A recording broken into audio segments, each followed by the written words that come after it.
welcome back. Today I'm going to be reading Strega Nona by Tommy DePaula.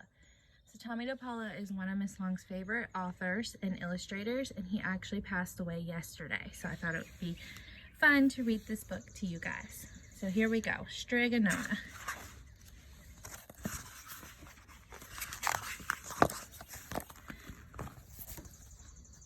In a town in Calabria, a long time ago, there lived an old lady everyone called Strega Nona, which meant Grandma Witch. Although all the people in town talked about her in whispers, they all went to see her if they had troubles. Even the priest and the sisters of the convent went because Strega Nona did have a magic touch. She could cure a headache with oil and water and a hairpin. She made special potions for the girls who wanted husbands, and she was very good at getting rid of warts. But Strega Nona was getting old. She needed someone to help her keep her little house and garden, so she put up a sign in the town square.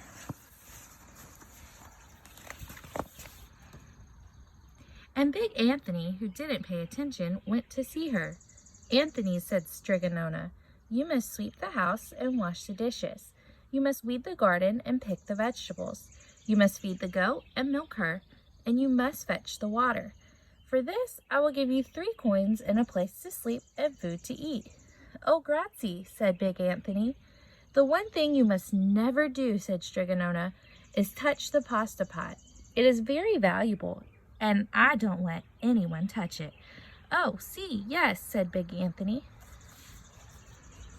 And so the days went by. Big Anthony did his work, and Strega Nona met with the people who came to see her for headaches and husbands and warts.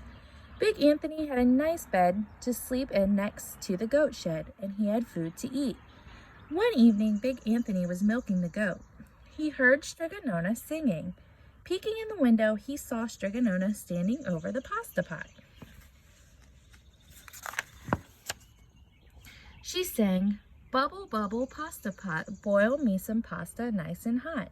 I'm hungry and it's time to sup, boil enough pasta to fill me up." And the pasta pot bubbled and boiled and was suddenly filled with steaming hot pasta. Then Strega Nona sang, "Enough, enough, pasta pot. I have my pasta nice and hot. So simmer down my pot of clay until I'm hungry another day." "How wonderful," said Big Anthony. "That's a magic pot for sure."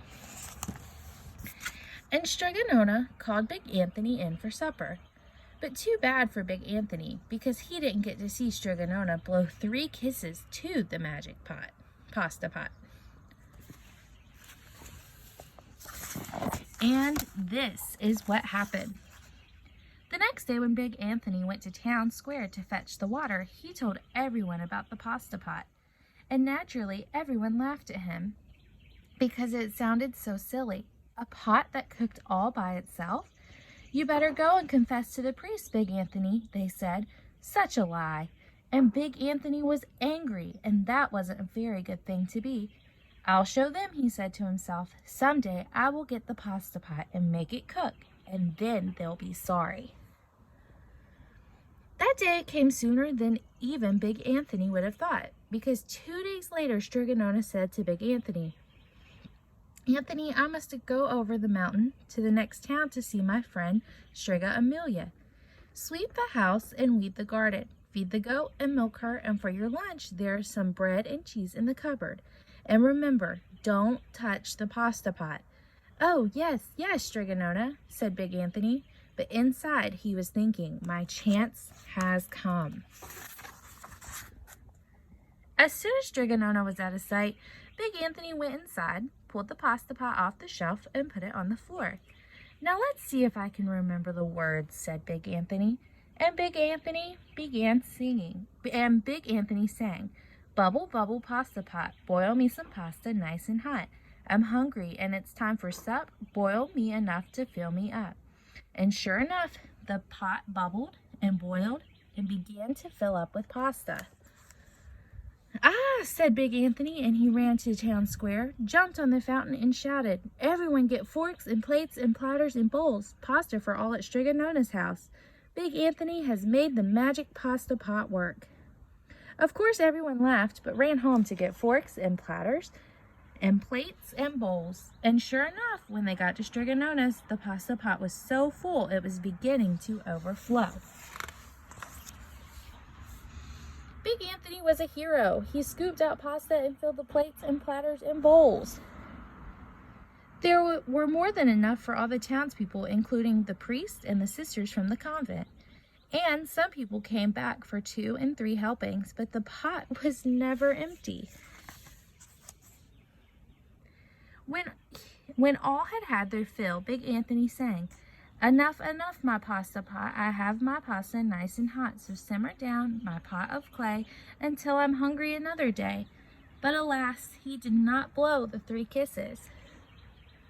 He went outside to the applause of the crowd. Big Anthony took a bow. He was so busy listening to compliments from everyone that he didn't know the pasta pot was still bubbling and boiling until a sister from the convent said, "Oh, Big Anthony, look!" And pasta was pouring out of the pot all over the floor of Strega Nona's house and was coming out the door. Big Anthony rushed in and shouted the magic words again, but the pot kept bubbling. He took the pot off the floor, but pasta kept pouring from it. Big Anthony grabbed a cover and put it on the pot and sat on it, but the pasta raised the cover and Big Anthony as well and spilled on the floor of Strega Nona's house. "Stop!" yelled Big Anthony, but the pasta did not stop, and if someone hadn't grabbed poor Big Anthony, the pasta would have covered him up. The pasta had all but filled the little house. Out of the windows and through the doors came the pasta, and the pot kept right on bubbling.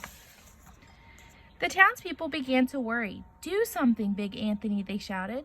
Big Anthony sang the magic song again, but without the 3 kisses, it did no good. By this time, the pasta was on its way down the road, and all the people were running to keep ahead of it. "We must protect our town from the pasta," shouted the mayor. "Get mattresses, tables, doors, anything to make a barricade." But even that didn't work. The pot kept bubbling and the pasta kept coming. "We are lost," said the people, and the priest and the sisters of the convent began praying. "The pasta will cover our town." And it certainly would have had Strega Nona not come down the road home from her visit. She didn't have to look twice to know what happened. She sang the magic song and blew the 3 kisses, and with a sputter, the pot stopped boiling and the pasta came to a halt. "Oh, grazie, thank you, Strega Nona," the people cried. But then they turned on poor Big Anthony. "String him up," the men of the town shouted. "Now wait," said Strega Nona. "The punishment must fit the crime." And she took a fork from a lady standing nearby and held it out to Big Anthony. "All right, Anthony, you wanted pasta from my magic pasta pot," Strega Nona said, "and I want to sleep in my little bed tonight, so start eating." And he did. Poor Big Anthony.